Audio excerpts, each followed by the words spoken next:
तथा च गुणा अभेद का इस पक्ष में, तथा च गुणा अभेद का इस पक्ष में अनुनासिक यो बोलो का ग्रहण हो जाने पर भी जन शब्द में सात का ग्रहण होने से यथासंख्य नहीं होगा। अर्थात गुणाभेद का इस पक्ष में अनुनासिक यो बोलो का ग्रहण हो जाने पर भी जन शब्द से सात का ही ग्रहण होने से यथासंख्य नहीं होगा। अथ लक्ष्यार्थ बोध से पूर्वभावी शक्यार्थ बोध लेकर यथासंख्य है। नौत लक्ष्यार्थ बोध पूर्वभावी शक्यार्थ बोध को स्वीकार कर लेने पर भी तृतीय चतुर्थ जो ऋकार वहाँ पर प्रत्येक से 30 की उपस्थिति होने पर ऋकार को रेफादेश तथा ऋकार को लादेश की प्राप्ति होने पर यहाँ यथासंख्य सूत्र से कार्य नहीं हो सकता, क्योंकि स्थानांतरतम इस सूत्र से ही इष्ट सिद्धि की अभिप्राय है। अर्थात स्थानांतरतम इस सूत्र से ही इष्ट सिद्धि प्राप्त है, इस अभिप्राय से कहा। तथा स्थानकृत साध्य से लेकर के इकार के स्थान पर जकार हो गया। तथा अनेक शंकाओं को निवारण करते हुए आशंका है कि एक पद वाक्य उकारादि से दीर्घादि का ग्रहण नहीं होगा,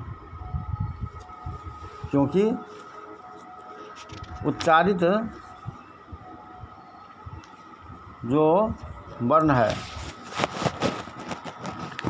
उच्चारित जो शब्द है प्रत्यायक बोधक होता है, अनुच्चारित शब्द नहीं है, उच्चारित शब्द है कि अनुच्चारित शब्द नहीं। यह अनुदित सूत्र पर भाष्यकार ने कहा है, न च उच्चारित ही बोधक है, न च उच्चारित ही बोधक है। तो एकांत में पुस्तक देखने वालों को बोध नहीं होना चाहिए यदि इति वाच्यम पुस्तक के क्षण स्थल में भी स्वीय सूक्ष्मोच्चारण होने से। तो आशंका का समाधान है कि तद्वाच्य में अनादि तात्पर्यवती लक्षणा हो जाने से दीर्घोकारादि का ग्रहण हो जाएगा। इकारादि से दीर्घेकारादि का ग्राहक अनुसूत्र के बल से बोध हो जाने पर भी दीर्घेकारादि को एक पद की वृत्ति मन सत्य लक्षणा से अनुपस्थिति होने के कारण प्रकृतर्थ का प्रत्यार्थ में अन्वय नहीं होगा। ऐसे कहने वाले अपास्तम एतेन अपास्तम, अर्थात लक्षणावृत्ति से दीर्घादि की उपस्थिति होने के कारण अन्वय करने वाले परास्त हो गए। अथवा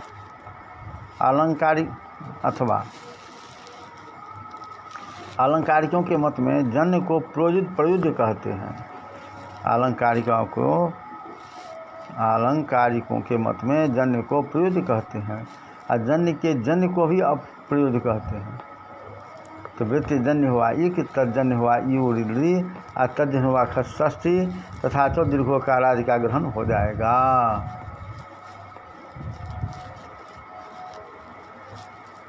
मतलब ननु प्रत्याहार ग्रहण में यदि लक्षणा स्वीकार करते हैं तो अनुदिश सवर्ण से चा प्रत्यय इस सूत्रस्थ अण ग्रहण के बिना भी निर्वाह हो जाएगा। अणग्रहण व्यर्थ है। न तो प्रत्याहार में अनुबंध समव्यवहार से अक्षर समामनायिक ही है। यह प्रतिविज्ञा संभव होने से अनपद बोध्यत्व होने से प्रत्याहारों के आद्य वर्ण में चरितार्थ है। इतिवाच्यम तो अन्य सवर्णों की तरह आदि के सवर्णों का भी लक्षणा से ग्रहण हो जाने से अर्थात प्रत्याहार वाच्यत्व आद्य वर्ण में होने से दोखा भाव है।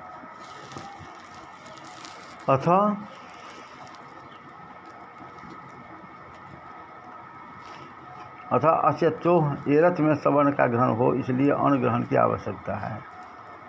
इति चेत तदपि न व्यक्ति पक्ष में अयम जो प्रत्याहार सूत्र में उससे स्थित अकार से भिन्न होने के कारण अण तो नहीं रहेगा। यह अनुसूत्र के भाष्य में स्पष्ट है। इति चेत न लक्ष्यतावच्छिद ज्ञान के लिए इसकी आवश्यकता होने से अर्थात लक्ष्य है 66 66 और लक्ष्य में लक्ष्यता रहेगा, लक्ष्यता अवच्छेदक है।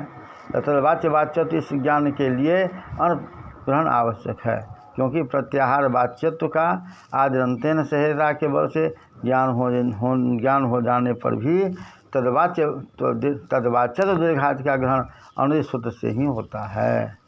इसका भाव यह है कि सख्य संबंध को लक्षणा कहते हैं। इकपद सख्य है वर्ण समामनायस इकारादि वर्ण चतुष्टय वर्ण समामनायस्त इकारादि वर्ण चतुष्टय का लक्ष्य में स्ववृत्ति जातिमत संबंध से अन्वय होता है तथा इकपद स्ववाच्य वृत्ति जातिमत्व संबंध से स्ववाच्य वाच्य में लक्षणाक्षणिक है। यहाँ पर लक्ष्यता अवच्छेदक रूप से ज्ञात पदार्थ का लक्षणा में ज्ञान होने के कारण लक्ष्यता अवच्छेद की भूत प्रत्याहार वाच्य वाच्यत्व का ज्ञान अनुदित सूत्र से असंभव है, अतः इस सूत्र की आवश्यकता है।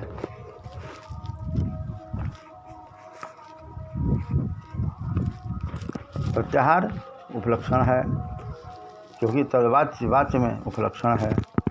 उपलक्ष्यते नेनेत्युपलक्षणम, तो प्रत्याहार को उपलक्षण होने के कारण अस्य च्यू के आकार का भी ग्रहण हो जाएगा। तद्वाच्य वाच्य को उपलक्षण होने से स्व सदृश वाच्य में भी लक्षणा हो जाएगी। स्वपदेन अस्य का आकार तदृशवा तत्सदृशवा अयुन का आकार, तो तद्वाच्य वाच्य है 18 उनका भी ग्रहण हो जाएगा। अनुदित सूत्रेण गृहीतम लक्ष्यतावच्छेदकम यस्यासा लक्ष्यता वच्छेदिका लक्षणा विधीयमानातिरिक्त विषय में ही होती है। अप्रत्यय यह कथन होने से अतः त्यजादि नाम इत्यादि में स्वसदृश वाच्य में लक्षणा नहीं होती। ना झलो अनुदित दोनों सूत्र यहाँ पर लक्षणा नहीं होती।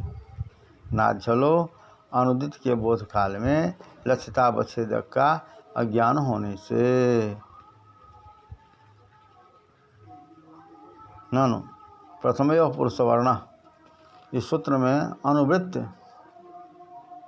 जो अक पद उसमें आकार का उच्चारण है वह प्रत्याहार बोध्य है, अतः अनुदित सूत्र की प्रवृत्ति हो जाएगी।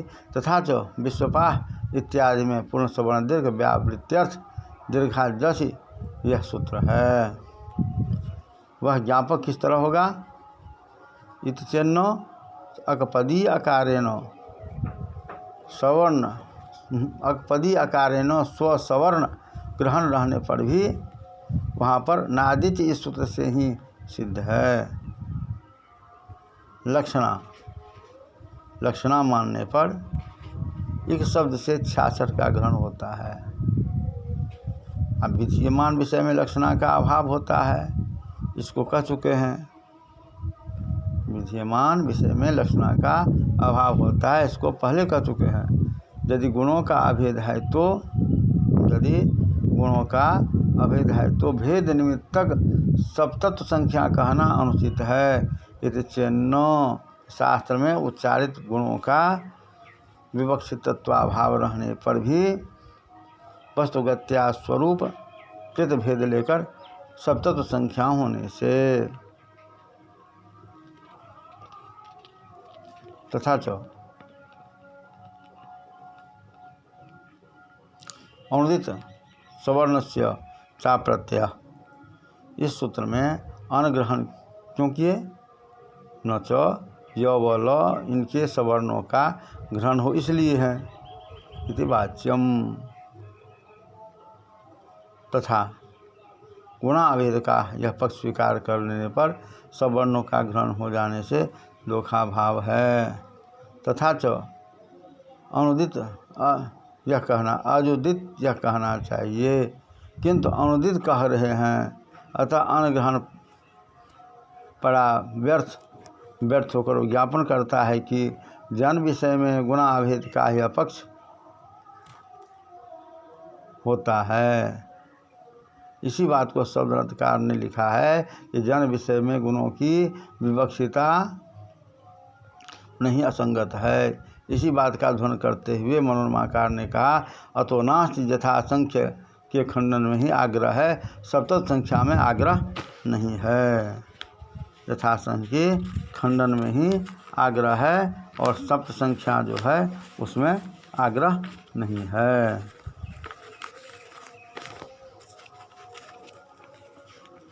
तथा च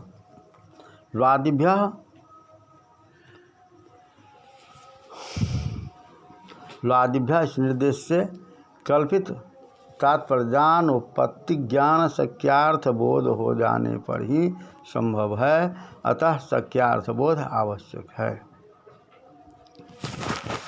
अस्तु पुनः।